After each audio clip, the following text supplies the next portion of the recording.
It is Wednesday, August 19th, and with already less than a week until school, we are manifestly on our way back to the busy schedule and the normalcy that our lives present to us.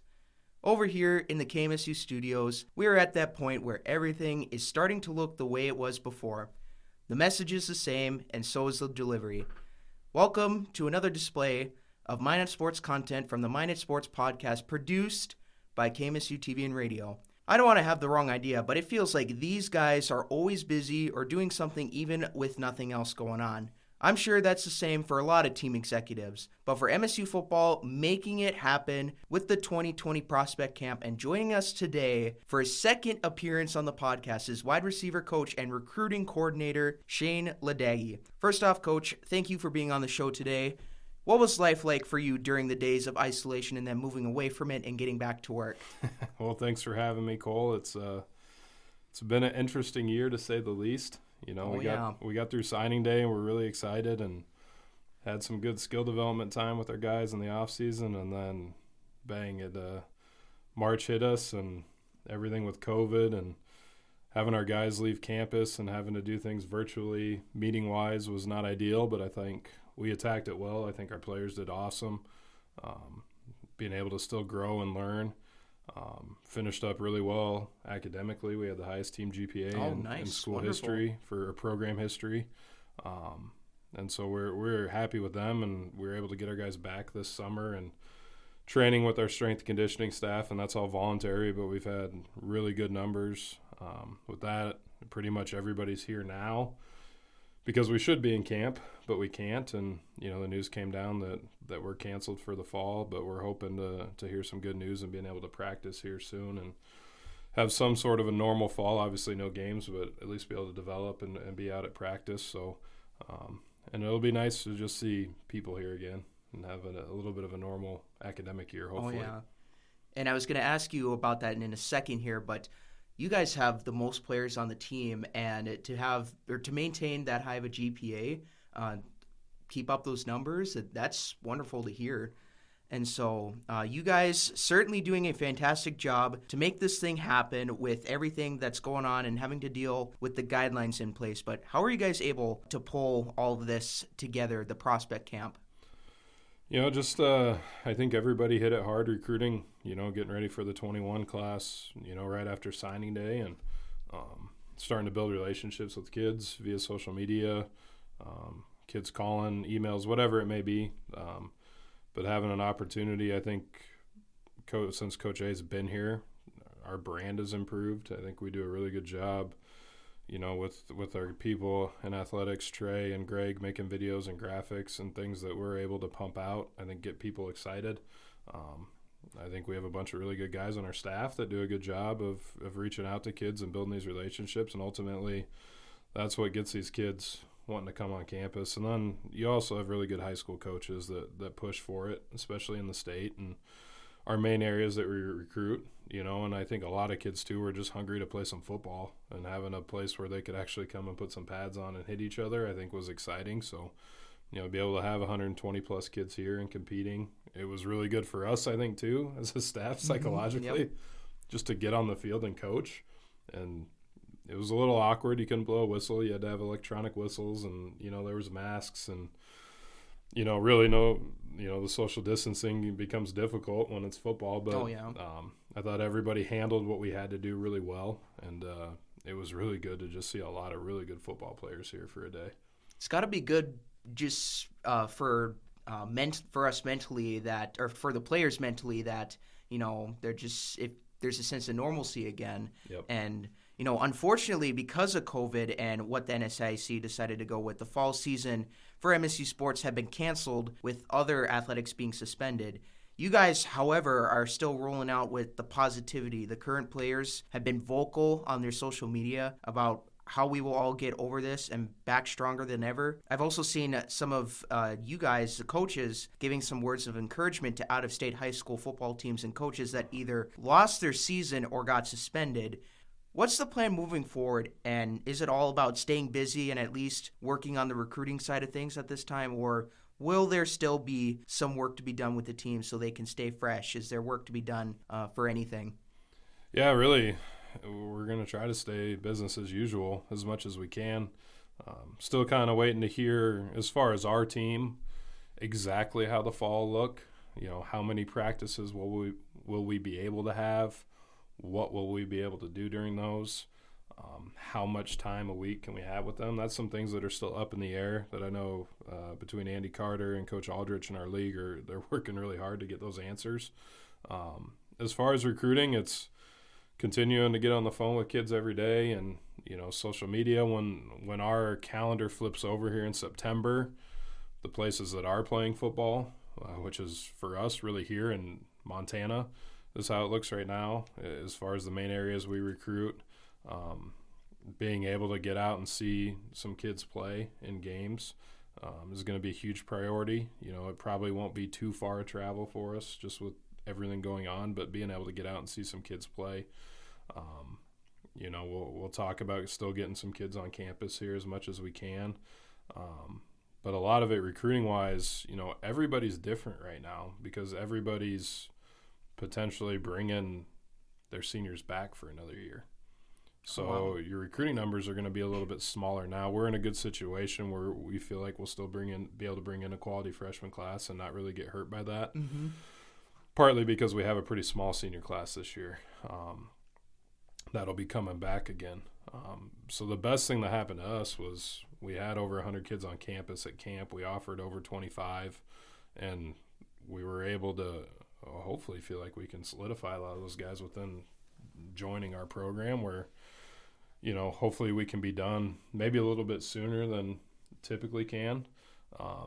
But you're kind of in a limbo because some of the major areas we do recruit, Minnesota, Colorado, Phoenix, Nevada, those places are, not playing football this fall. So how that changes things, we'll have to see. The tape's not going to lie on a lot of these kids at the end of the day now. Mm-hmm. You're going to have to trust your eyes and your evaluation off of film and recommendations from high school coaches, maybe a trainer here or there. You're going to have to take a word on a lot of these kids that, their senior season might not be there, until after our signing day. So there'll be a few kids that we take that maybe we take them before we see how much they've truly developed going into their senior year, but that's okay. Yeah, there's going to be a lot more just talking with coaches and players, over the phone or video chatting, whatever it is. And, I've always said on here, take what you can get, and without having to see the game evaluation, like on video or whatever, it's better than nothing. Yep. Just, again, take what you can get. But I want to talk about that for a second, the value of an offer. And, Coach A, and I'm sure some of you other guys on social media have really pushed the idea of the value of an offer. Mm-hmm. Like, just give us your take on that real quick. Well, I think we do things a little different than a lot of places. And I think some people in programs maybe are coming around to it now. But quite frankly, you kind of get sick of seeing a million offers from schools to kids, and then, there's no real substance behind it. It's just an offer, but there's no value to it, meaning there's no dollar amount to it. So is it really even an offer? Where we operate, when we offer you, there is a financial dollar amount to that. What you're going to get to come to Minot State. What it's going to cost you out of pocket with at least just an athletic scholarship at this point. You may not know quite yet how much academic money you're going to get because, a lot of guys' tests got wiped out, ACT, SATs, so that's down the line now, things like that. But when we offer kids, one, they've been here on campus. Right? We don't just offer you over the phone sight unseen. You need to be on this campus. We need to met with you. We typically have met your parents. Maybe it's grandparents, whoever may be coming with. We've typically vetted you pretty hard with your high school coach and other people that may know you. Maybe, you train somewhere where we have a relationship with a coach at a training facility that may give us a recommendation or say, hey, maybe hold off. But, yeah, at the end of the day, when you get an offer here, what it's going to cost for you to come to Minot State. And that's really something that we feel strongly about, that we feel like we do it the right way. We vetted the process. So maybe you don't get an offer from us first, but we feel like when you get an offer from us, it actually means something. And we're committed to that. Oh, yeah, there's a quality to it. And I want to talk about the family aspect here in a little bit, but I also want to talk about with the North Dakota High School Activities Association moving forward with fall sports and having, Minot High and all the other high schools in the state, just as neighbors playing football. And you mentioned Montana too. Like, how much easier, with given the current situation, like how much easier does that make to watch football locally? It's I guess evaluate too. Yeah, with what's going on right now, it does make it easier to probably get to more games. We try to make a pretty conscious effort during the season of a typical fall, especially when we're playing at home, to be able to get to some games, whether it's Minot High or Bishop Bryan are in town, or maybe it's a drive that's within an hour or 2 hours where you feel like you can get there, come back, and you're not completely drained to get ready for the game the next day. Or it could be maybe we're playing in Moorhead and we can get some cars and go watch some games in Fargo or the Twin Cities, wherever it may be. We've done it in Sioux Falls before. But now not having that essentially stress of making sure your guys are prepared on Friday night and travel and things like that, of just being able to, maybe we have a practice on Friday and then we can roll out to some games, but we don't have to really worry about anything the next day. I think it'll allow us to do a little bit more locally than we've ever done. Okay. Now, things could change in a hurry. Maybe their season gets shut down. We don't know. But more than anything, it's kind of depressing to look out the back window of the stadium and see Bishop Bryan out there practicing and we can't. But happy for those kids that they get to have their senior season on time. And excited for us. Coach Nissen and I were just talking about this morning, like, super excited here in September just to get out and watch some football. Oh, yeah. Will be nice to see it live a little bit. So there is some sort of silver lining to it. It's not all, crazy hectic with the season or without a season, excuse me. But the real talk here, back on July 18th, you guys hosted the Magic City Prospect Camp inside the bubble at Herb Parker. Yes, it is a camp for high school football athletes, mostly, if not all of them, uncommitted, if I'm not mistaken, that are from around the world. But just explain to us about the camp in detail, what it is, what it's for, the purpose of it, any other major key points to keep in mind of it. Just give us your full description of it, being the recruiting coordinator. Yep. So it is a prospect camp, so we do limit that camp to prospects that will be going into their junior and senior years of high school. We've done other camps in the past that can include really freshmen on up, but this one we kind of narrow it down a little bit. And we do some skill development, and we're trying to coach the guys still and get them better, but a lot of it is a true evaluation. So we're doing a little bit of position drills, but we're going to test them. So they're going to get height, weight, 40s, pro agilities, broad jumps, verticals, all that type of stuff. They're going to get tested. We're going to get solidified numbers on them, which really plays a very small factor into it, but it's good to have those numbers. And then it's a lot of competition. So receivers and DBs are doing one-on-ones. Linebackers and running backs, they're doing one-on-one open field tackle, one-on-one pass protection. O-line, D-line are doing board drills and one-on-one pass pro. We're doing 7-on-7. We're giving them plays. We're putting up plays on a sheet and showing them and lining up and seeing, who can run some of our concepts, how well they cover them, how well can a quarterback go through a read. Then after that portion of it and the true competition of it, we'll give them lunch, and then we kind of move on to a true recruiting aspect where we're going to take them on campus tours. They get a really extensive amount of time with our strength and conditioning staff where they put them through some more testing, but also kind of explain the overall program that they'll be a part of in the weight room and in the bubble and their overall athletic development. I think Caleb and Brody do as good a job as anybody I've ever been around. And so I believe it, yeah. Getting that opportunity to really showcase that, I think, is really critical. And then we kind of end it, the end of the day, with we give them some broad range recruiting talks and make sure they understand eligibility requirements, opportunity for them to break off and meet with the coach on staff that's either their position coach or their area recruiter. Coach Aldrich gives some final remarks, and then, honestly, being in prospect camp, we pull some guys aside and they get an opportunity to meet with Coach A one-on-one with their families, and some of them get offered. So it's a really good opportunity for us to really push to get our top guys here, evaluate them, watch them play. Our players love to come out and watch, so they get to see what our team's really about.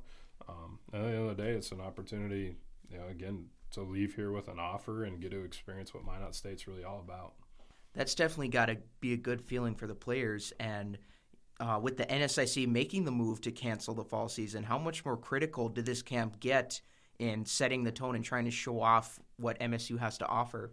It definitely was a big help just because a lot of these kids now don't get that opportunity on Saturdays in the fall to come watch us play. And especially if there happens to be a spring competition period for us, a lot of these kids we're recruiting are also playing in the spring, so they're not going to be able to come out here quite as easily. I know Colorado, it sounds like they're going to play a lot of Saturday games for high school football. So if we end up doing anything in the spring, we're playing on Saturdays too. So it limits a lot of that. So I think it was really good, for a lot of these kids specifically, if our timeline for recruiting doesn't change, where if they play in the spring but we still have signing day in February, a lot of these kids were able to get up here and showcase their development from their junior year till now, show us what they can do, where we don't necessarily have to see all the senior tape to feel comfortable with either the offer we gave them or offering them moving forward. What were your thoughts on the day once it was all said and done? Was there a success and a step forward in building the future for Minot State football? For sure. I mean, anytime you get well over 100 kids and their families on campus and, get to see them compete, and then just kind of constantly every year since Coach A got here, just seeing this camp grow in numbers and in quality of the student athletes were here. Like, there was a number of just outstanding football players here, really at every position. We've always probably struggled to have a lot of good quarterbacks at our camp. We had a lot of good quarterbacks at our camp this year. Wow. A lot of good receivers, a ton of good running backs, really good linemen on both sides, some backers that were awesome, a couple of really quality defensive backs. So just the quality across the board was better than it's ever been. So what it tells you is we're doing things the right way because we're continuing to attract better and better student athletes to campus. Yeah, not so much the quantity of the players, but there's a lot of quality, like you said. And this camp, it did have so many guys signed up to develop, and as mentioned earlier, they come from anywhere. So a whole plethora of football kids that quite possibly most of them didn't know each other until meeting up here for the first time. What makes this event such a hot spot for you guys, not only to help them get better in hopes of reaching the goals you guys have for a staff, but also helping these players build a connection just on and off the field, not just with other players, but with the MSU coaches as well? Yeah, I think it's really critical. And part of the thing we do is selling our camp is we sell them that not only is it a chance for us to evaluate them as players, but more importantly, this is an opportunity for you to come get coached by us and see if you like being coached by us, right? Everything sounds good on paper and over the phone and through Twitter, but until you get here and, if I got 4 receivers that I really like that are at camp and we're recruiting hard, it's now an opportunity for them to evaluate me. And they can leave this camp saying, I really like getting coached by Coach LaDage, or he ain't for me. And that's okay, because we don't want to make this place something it's not, and then you get here and you don't like anything about it. We want to showcase everything we have to offer and make you want to be here by what we have and not try to make this anything it's not. So for us, just getting these kids here and then having the opportunity for them to get coached by us and making them feel what we're really all about, and then our athletes that come in and out and are around camp and them see them, and it's a great opportunity for them to really get a true evaluation for us, much more honestly than they might get on an official visit as well. Oh yeah, and putting the evaluation to them, and so they can see for themselves what MSU is like. I think it's without a doubt that the players are excited and they get to add something to their football resume. Do you feel that their extra involvement and additions to their resume, does that get more attention when looking to recruit potential future Beavers? So, like, if they go to something that wasn't MSU football prospect camp, is this camp a good way to get the players exposed to the MSU program, or was it just to fulfill the job for you guys? No, this is totally about getting them here and really evaluating. This camp was not a money maker for us, a way to earn some extra money in the off season. Like, this is truly a camp that we are trying to put on to make us better, to make the student athletes better, and for them to get a feel of if they could envision themselves truly being a part of our program. So there's really nothing else to it when it comes to prospect camp. There's not a bunch of money to be made or things like that. It's truly about evaluating and getting as many good players here as possible. Okay. If there's some personal info that only the team is allowed to know and not be shared out to the media, go ahead and let me know. But just going inside the bubble a little bit, I believe you kind of touched on this already. What did you guys work on with these players? Any drills or schemes, position matchups with the players? Did each of the position coaches spread out with the respective position players in groups, or was it all together in one group, or was there both? A little bit of both. A good portion of it is spent, just with your position group, going through some drills. And we kind of cater those for this camp to be somewhat evaluation-based as well as some skill development. So, for instance, at receiver, I'm gonna do some drills that work on being able to get in and out of breaks and see who can sink their hips and who can be fluid at the top of a route. And you try to put those together where you can teach off of it, but you also can get a pretty quick and realistic evaluation on them as well. So every position becomes a little bit different, but yeah, there's a mix of being on their own as a position group, the position coach, and then coming together. Now, everybody was it wasn't like we put a whole offense together versus a whole defense, but there was, receivers versus DBs with quarterbacks throwing routes, and then it came 7-on-7 with all the skill players going against each other. And then we do a little dam drill at the end that does include everybody. It's like an extended Oklahoma drill. That's kind of unique to what we do, so we like to tell you got to be here to see it, but it's kind of something fun that we cap off camp with at the end. Okay, and yes, just the the matchups, like you said, the DBs and the wide receivers, that's good for them to get like some sort of football competition in there. But could you guys sense possibly that these players were feeling like they were in a college type environment or played like they were at the collegiate level? Yeah, I think they felt probably a little bit different intensity that you get at some camps, just with, there's kids fighting for offers, and there's kids that have not competed in so long that they were just chomping at the bit to get after it. And then when you see all of us, we're an intense coaching staff in terms of we like to fly around and have fun and coach on the run and on the fly. So, they're getting coaches in their ear, trying to develop them. They're trying to see something. You're trying to create matchups that you think will be competitive. So I might have a really good receiver. Coach Zier may have a really good corner. Well, we're going to put those guys together right now, and everybody's going to know it, and that's okay.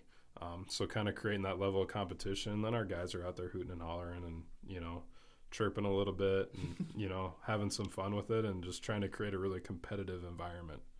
I have more on the current players here in a little bit, but talking about the family that was there, I believe I was told that the parents, family and her friends, they were able to watch, I believe. How cool is that to not only get to know these players, but their family too, and giving them something fun to watch? What's that like for them to be in the background if they were?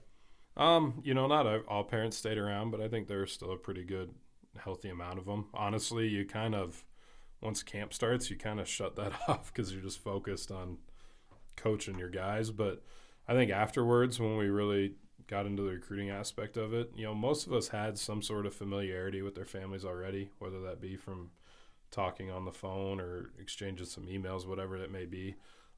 But to actually get them here in person, be able to spend that time, it's a huge part of it. We're all involved in this. I think you're crazy as a college coach if you have zero involvement with your players' families at some point, whether it be there's an issue here or an issue at home, or, maybe it's as simple as to call mom and say, hey, Johnny's doing an awesome job. I just thought you should know. Or, hey, Johnny got an A on his test this week and he's really proud of it. You should call him and tell him, good job. Whatever it may be, we're all in this together. We want our families to be a part of what we're doing on Saturdays. We want them to be here. We want them to be in the crowd. So I think it's part of your job as a coach to make sure you do your part to keep them involved, but ultimately in the recruiting process, you better recruit them too. So I think it's a really good opportunity to get them here and spend that time with them as well and get their questions answered. A lot of times their questions become a little bit more academic based. The kids are here for football purely on camp day, so a lot of them aren't asking the academic questions, but mom is. And so to be able to get some of those questions answered for mom that the kid will have down the line, but he's just not thinking about that at that time, it really helps us a lot in that regard too. Oh, yeah. They're so excited about being able to take part in the camp. And I also saw that the basketball teams and the volleyball teams did some youth programs as well. And so you guys did the same thing, if I'm not mistaken. Doing that, going all the way down to the youth stages and teaching them early, what was that like to witness it firsthand if you were there for it? Yeah, youth camp's fun. We had a really good group of kids this year. I thought there was the least amount of babysitting we've probably ever had to do, where kids were really just excited to play football and learn. It's a little different. You have your young kids in the morning. They can be as young as kindergarten, I think up to, it's 4th or 5th grade. So they can be a little bit more rambunctious, maybe a little easily preoccupied with other things. But it's really fun to see the kids, especially that are really trying to learn something and get better. And what's been really fun is we've been doing this camp for a long time now. So a lot of these kids you're seeing, that were maybe in kindergarten 4 years ago, now they're going into 4th or 5th grade, and you're seeing that development of them, and it's really fun, to see them. And then those older kids that are kind of in that middle school range that are starting to get ready to actually play some true competitive football, it's fun to see them want to get after it a little bit. And again, some of those kids were in 3rd grade, 4th grade maybe when 4 or 5 years ago when we started, and you're seeing them in junior high now and just that maturation. That's crazy. So it's going to be kind of really fun because you get a lot of people that consistently come back. So it's been really fun to just see some of these kids grow up over the last 4 or 5 years. You already answered this in regards to the current players. Did they have any help as far as, assisting you guys, maybe trying to present themselves as another voice in the room, or giving the camp players another perspective to look to, because, all of the coaches are there, but with a few players, it adds a new dynamic to it. Was that common in the prospect camp? Do players try to participate as much as they can? So really we don't ask them to do anything at the camp because we don't pay them or we don't do any of that. So a lot of these guys just kind of show up for a little bit and they just want to check it out. They were really excited just about seeing some football too. So no, they're not there to help. They were there as some spectators at times, and they're there just kind of hooting and hollering, and they see a big play, they might run around a little bit and celebrate, but they're kind of just staying together with each other and just kind of watching the guys. Now, we may have a guy, on the team that had a bunch of former teammates, from high school that were at our camp. So, they may know 4 or 5 guys at the camp, they grew up with, maybe a year or two older than, so they want to come and see how those guys are doing too. Nice. Can this also be a good connection for the players, not just for the college, but also in regards to the city of Minot?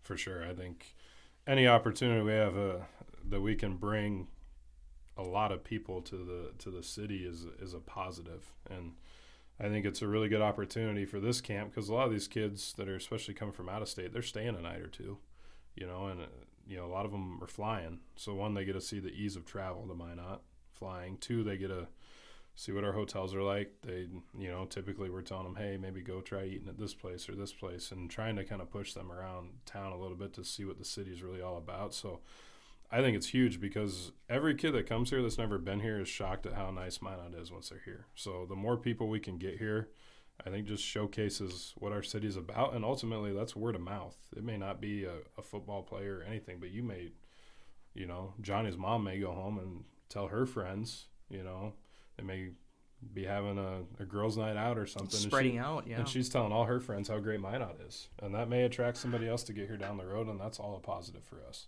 Yeah, and I've heard on many cases that, a lot of people are saying, Minot's dry and, there's nothing to do. There's a lot, the city is nice, and there's a lot more to do than maybe people probably realize. And, it's just a nice city overall. So you hit it right there. And what do you guys hope that everyone taking part in this camp can take away, not only just getting better and ready for another season at their respective high schools if they do play, but also influence and having that connection built in with MSU already in the back of their minds, what do you hope to see them gain from this? Well, I hope, obviously, like you said, I hope everybody left feeling that they got better at something. And I also hope everybody left saying, I could see myself playing football and going to school at Minot State. And that's ultimately, we want these kids here. We invited them. We wanted them here for a reason. And ultimately, we know not every kid at that camp is coming to Minot State. The numbers don't work out that way. That's not going to happen. Mm-hmm. But we hope that these kids left saying, like, this is a really good place, and it's growing and it's getting better every single day. And there's good people involved in it, not just the coaches, but the players, the trainers, the strength staff, the faculty, everybody involved within our program and with our university. I hope people leave here and say there's really, really good people. I recently talked to Jacob Swift. He's on the wrestling team here at Minot State, and he said that although he didn't go to Minot State right away, he actually had that influence and that connection built in with Coach Evan Forty already. Mm-hmm. And so when he was looking to transfer, he looked to here and thought, hey, let's give it a shot. And so, like you said, certainly it's all about getting the players knowing about Minot just in the back of their minds. Overall, just what was your take on this camp, and what do you think you guys can plan for next year, making the experience as great as it is already? I mean, not saying that there's anything that can be improved or looked at, but rather, what do you guys hope you can take away from this camp and continue to make it blossom for the next year? I think it's just, continuing to build upon it and understanding that, the more connections we make early in the process and the more kids we can touch well before camp is just going to continue to increase the numbers we have at it. So the whole goal is just continue to grow this thing and get as many quality players here as possible. And I think every year we kind of go back and quality control it and say, hey, what could we do better? What could change? What could make it run a little smoother? Is there something we could add? Is there something we can take out? And we continue to kind of fine-tune that every year. And, a lot of it comes down to what we do, offensively, schematically, defensively. What do we need to see then out of these kids to see if they're a fit for us? And, so that always gets fine-tuned every year. But I think ultimately the goal is just continue to grow, continue to make it better, continue to showcase off as much of this entire campus as possible. It's not just football. It's showing off our campus. It's getting faculty involved. We had Dean Fransfog came and spoke at it at the end. It's just getting as many people as involved and touching these kids and their parents as possible while they're here. Because as we've kind of talked about, a lot of this is their first impression of Minot State being here. You only got one chance to do it right. So you better do everything in your power to make sure we do the best job we can with it. Yeah, and certainly showing off campus. And if some of these players do come here, it's kind of a preview for them to see, what life may be like for their college days. Yep. But moving to today and what the current outlook is, what's the message going around the team now that there won't be a season, and maybe look towards something that you guys can at least salvage? Yeah, I think the message right now is these decisions were out of our control. So don't sulk on them. All right, let's move forward. Let's be positive about it. Let's find the silver lining in this, and let's go get better. At the end of the day, nobody cares. Honestly, nobody cares. Moorhead doesn't care that we didn't get to play because they didn't get to play either. The whole goal is how much are we going to grow from this and who's going to be ready in either the spring or in the fall of 21 to play. Everybody's in the same situation.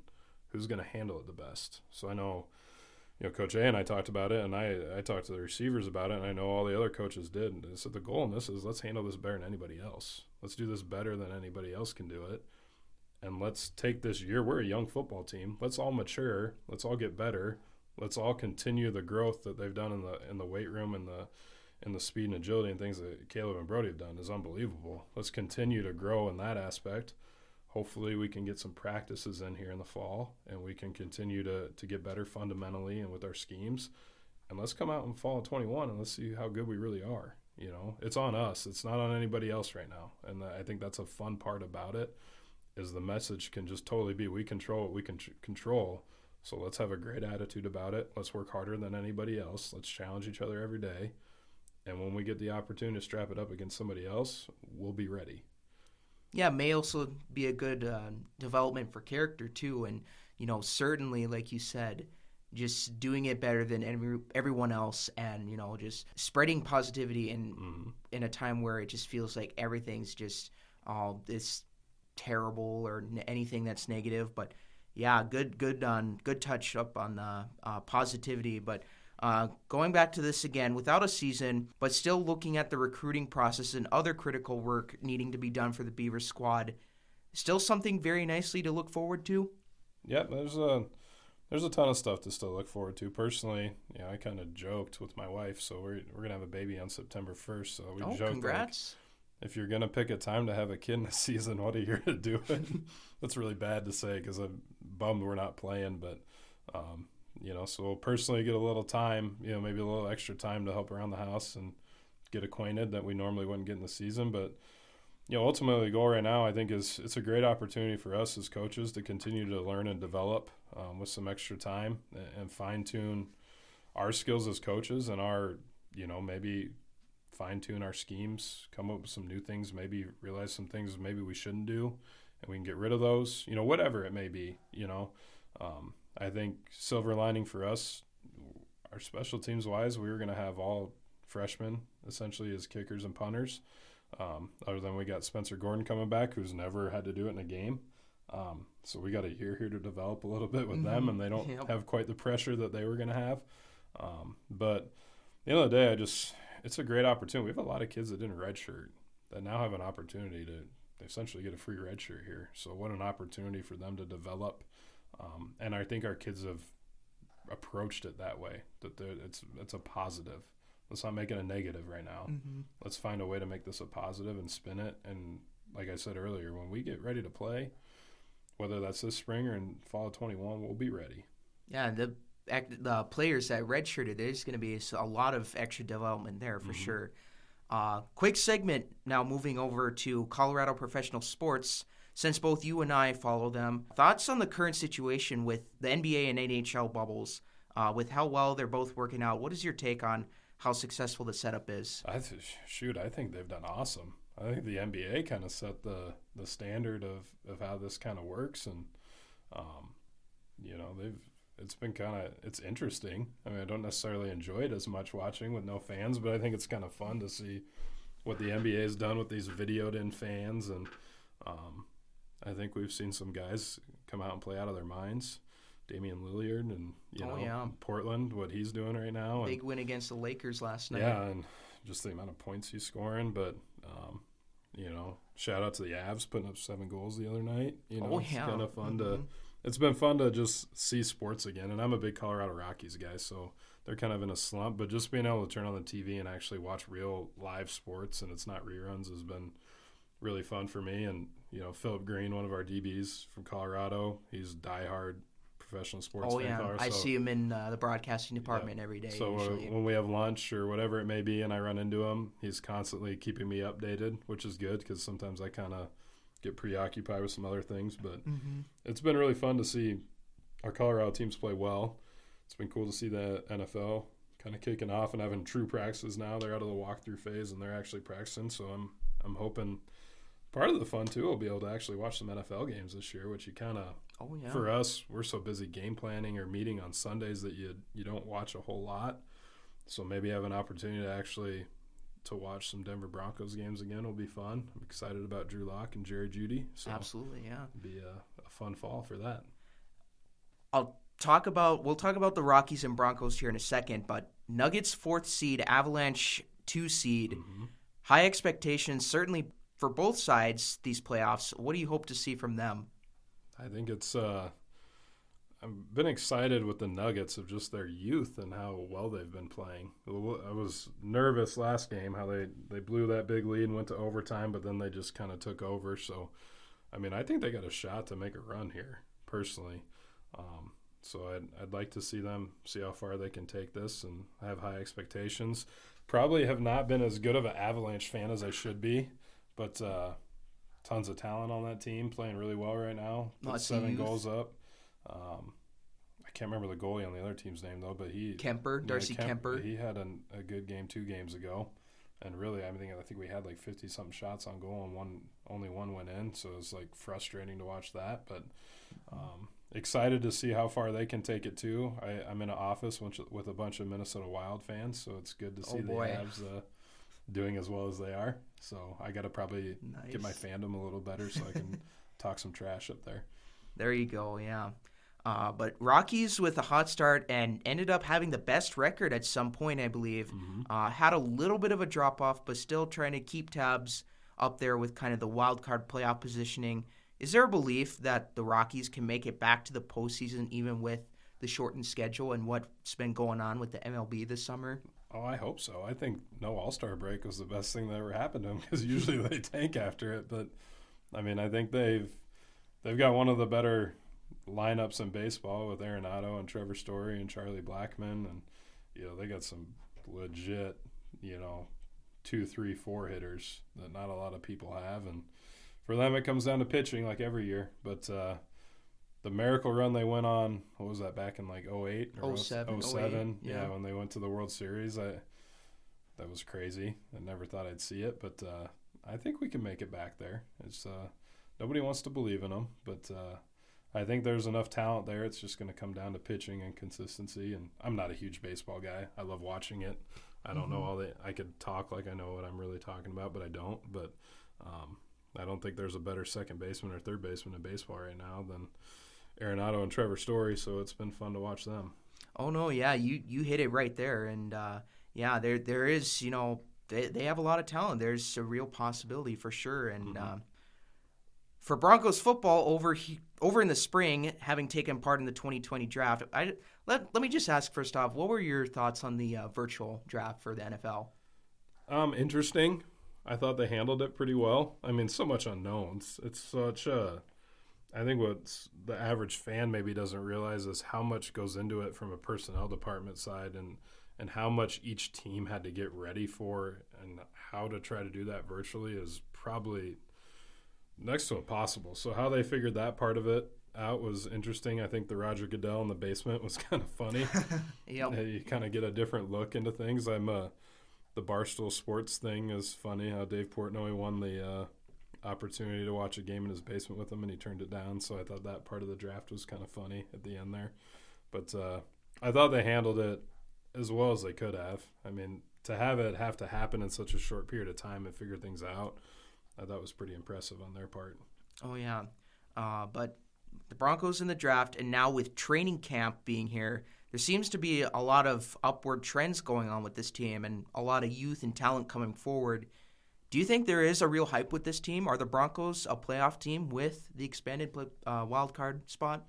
I hope so. I think a lot of it's going to come down to how well Drew Lock can play and how well, honestly, they play up front, offensive line-wise. I think has been a huge issue for them, especially at left tackle. I think all you hear about is Garrett Bowles. Holding. Yeah, right. Yeah. I feel almost bad for him, but it's his own fault. But I think it sounds like Drew Lock's had a good offseason, and I thought he did some really good things at the end of the year of what I saw. I think Jerry Jeudy was the best receiver in the draft, so really excited they got him. I think it's a huge weapon. Oh, yeah, and for him to fall at 15, too. Yeah, and then I think Philip Lindsay is one of the more competitive human beings you've ever seen in football. I mean, he grew up kind of the same area that I grew up in. I know his uncle really well. He was a high school football coach down in Denver. And so to see a homegrown guy do what he's done is really fun. A lot of people don't think Colorado pumps out a ton of, that type of level talent.